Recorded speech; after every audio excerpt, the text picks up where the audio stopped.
Hello and welcome back दोस्तों, मेडिकरेक्टेड में आप सबका स्वागत है। डेली हेल्थ अपडेट्स के लिए अभी सब्सक्राइब करें हमारे चैनल मेडिकरेक्टेड को। जल्दी से वो रेड बेल आइकन प्रेस कर दीजिए। जी हाँ दोस्तों, तो हर बार की तरह आज भी मैं आपके लिए बहुत ही इंपॉर्टेंट इन्फॉर्मेशन लेकर आई हूँ और वो है कि फंगल इन्फेक्शन में डाइट कैसी होनी चाहिए, हमें क्या खाना चाहिए और क्या चीज़ें अवॉइड करना चाहिए। तो दोस्तों, फंगल इन्फेक्शन जैसे कि आप सब जानते हैं, माइक्रो ऑर्गेनिजम्स हमारे एटमॉस्फेयर में जो है वो सभी जगह प्रेजेंट है और उसमें से कुछ अच्छे माइक्रो ऑर्गेनिजम्स होते हैं, कुछ बुरे माइक्रो ऑर्गेनिजम्स होते हैं। और जो बुरे माइक्रो ऑर्गेनिजम्स होते हैं, चाहे वो बैक्टीरिया हो गया, वायरस हो गया, फंगाई हो गया, वो हमारी बॉडी को कहीं भी अफेक्ट कर सकते हैं, कहीं भी अटैक कर सकते हैं। जैसे कि स्किन पे, आंखों में, नाक में, कान में, स्कैल्प पे, किसी भी जगह, पैरों में, कहीं भी इन्फेक्शन आपको हो सकता है। तो अब ये इन्फेक्शन अटैक कैसे करता है, जो कि हम हमेशा से बोलते आ रहे हैं, इम्यूनिटी स्ट्रांग करिए। जी हाँ, जिस भी व्यक्ति की रोग प्रतिरोधक क्षमता अगर कमजोर होगी तो फंगल इन्फेक्शन आपकी बॉडी को अटैक करता है।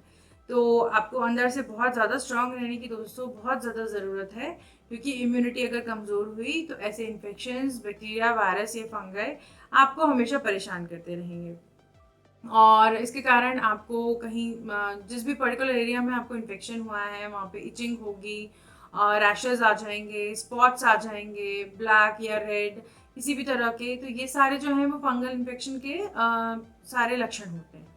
तो दोस्तों, अब आपको मैं समझाऊं कि किस तरीके से हमें क्या खाना चाहिए, क्या नहीं खाना चाहिए, डूज एंड डोंट्स, और किन चीज़ों का हमें बहुत ज़्यादा ध्यान रखना चाहिए जिससे हम इन फंगल इन्फेक्शन से लड़ सकें, और हमारी जो डाइट है उसमें हमें क्या क्या शामिल करना चाहिए।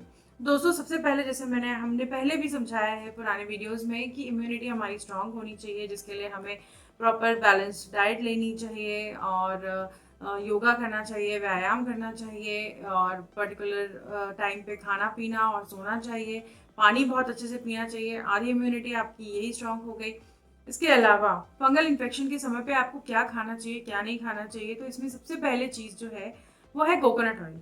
जी हाँ, कोकोनट ऑयल बहुत सारे लोग तो यूज़ करते भी हैं अपने खाने में, जो नहीं करते हैं उनको भी मैं बता दूं कि कोकोनट ऑयल जो है वो एंटी इन्फ्लेमेटरी और एंटी फंगल गुणों के साथ बहुत भरपूर होता है और यह आपकी पाचन शक्ति को भी बढ़ाता है, तो डाइजेशन के लिए भी बहुत अच्छा होता है। तो आप अपने खाने में कोकोनट ऑयल यूज़ कर सकते हैं और कोकोनट ऑयल को अपने घाव पे जहाँ इन्फेक्शन हुआ है वहाँ लगाया भी जा सकता है। दूसरी चीज़ जो है दोस्तों वो है अदरक और लहसुन। जी हाँ दोस्तों, अदरक और लहसुन जो है वो विटामिन B6 में बहुत ज़्यादा हाई होते हैं और उसमें पोटेशियम भी हाई होता है। ये आपके लिवर और हार्ट के लिए भी बहुत अच्छा होता है और आपकी इम्यूनिटी को भी बहुत स्ट्रांग करता है। तो जो अदरक और लहसुन है, अदरक को तो हम सब अपनी चाय में भी डालते हैं, लहसुन को आप अपने सूप्स में डाल के ले लीजिए। तो इस तरीके से आप अपने डाइट में अदरक और लहसुन को इंक्लूड कर सकते हैं। फिर जो नेक्स्ट चीज़ आती है वो है ऑरिगैनो। जी हाँ, ऑरिगैनो की पत्तियाँ हम सब देखते हैं कि अपने इटालियन जो डिशेस होती हैं उनमें हम बहुत सारी डाल डाल के खाते हैं। तो वो जो ऑरिगैनो की पत्तियाँ हैं वो एंटीऑक्सीडेंट रिच होती हैं। तो दोस्तों, एंटीऑक्सीडेंट्स मतलब जो इन्फेक्शन से लड़ लेते हैं, और ऐसे ही एंटीऑक्सीडेंट रिच फूड अगर हम लेंगे जैसे कि ऑरिगैनो, तो ये हमारे इन्फेक्शन को कम करने में बहुत मदद करता है। ऑरिगैनो को ऑयल भी आता है जो कि आप अपने इन्फेक्शन पर लगा सकते हैं और ऑरिगैनो के ऑयल को भी आप खाने में यूज़ कर सकते हैं। इसके बाद जो है वो प्याज।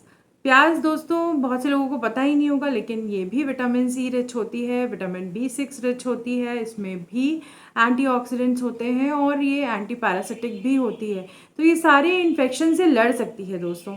तो प्याज भी बहुत ज़्यादा महत्वपूर्ण पाई गई है फंगल इन्फेक्शन से लड़ने के लिए। इसके बाद जो नेक्स्ट चीज़ आती है वो है दालचीनी। दालचीनी भी एंटी इन्फ्लेमेटरी प्रॉपर्टीज़ होती है, जैसे मतलब एंटी इन्फ्लेमेटरी यानी कि जो सूजन कम कर दे।